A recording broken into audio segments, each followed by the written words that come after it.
అక్కడ చూడమ్మా.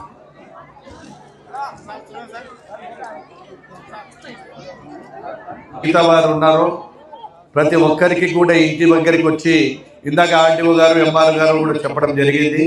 ఏ ఒక్కరికి ఒక్క రూపాయి కూడా ఇవ్వవలసిన అవసరం లేదు.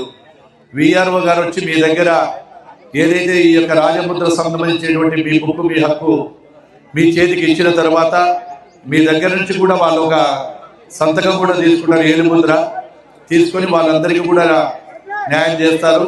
వారి అందరికీ ప్రతి ఒక్కరికి ఇంటి దగ్గరికి 300 చిల్లర బుక్కులు ఇంకా బ్యాలెన్స్ ఉన్నాయి. 300 ఇళ్లకు కూడా ఖచ్చితంగా తీసుకొచ్చి ఉన్నటువంటి ప్రతి రైతుకు ఇవ్వడం జరుగుతుందని చెప్పి మీ ద్వారా తెలియజేస్తూ మరొకసారి మీకు అందరికీ హృదయపూర్వక నమస్కారాలు తెలుసు.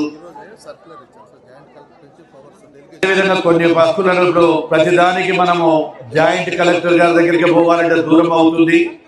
అదేవిధంగా ఇక్కడ ఆర్డీఓ ఆఫీస్ కూడా మనకు అప్పుడు పోవాలంటే డోర్ పోవాలి. అటువంటిది లేకుండా బనగానపల్లిలోనే ఆర్డీఓ గారు కంటిన్యూ ఉంటారు.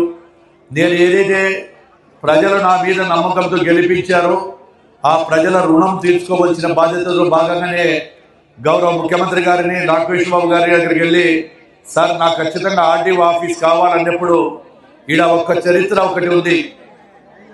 రాష్ట్ర చరిత్రలో ఒక గ్రామ పంచాయతీ హెడ్ క్వార్టర్లో ఒక ఆర్డీఓ ఆఫీస్ అనేది ఒక్క బనగానపల్లి, రాష్ట్రంలోనే ఒక్క బనగానపల్లి ఉంది. ఒక్క బనగానపల్లిలోనే రాష్ట్రంలో ఏడ కూడా ఒక గ్రామ పంచాయతీ లెవెల్లో ఒక ఆర్డీఓ ఆఫీస్ ఇవ్వలేదా?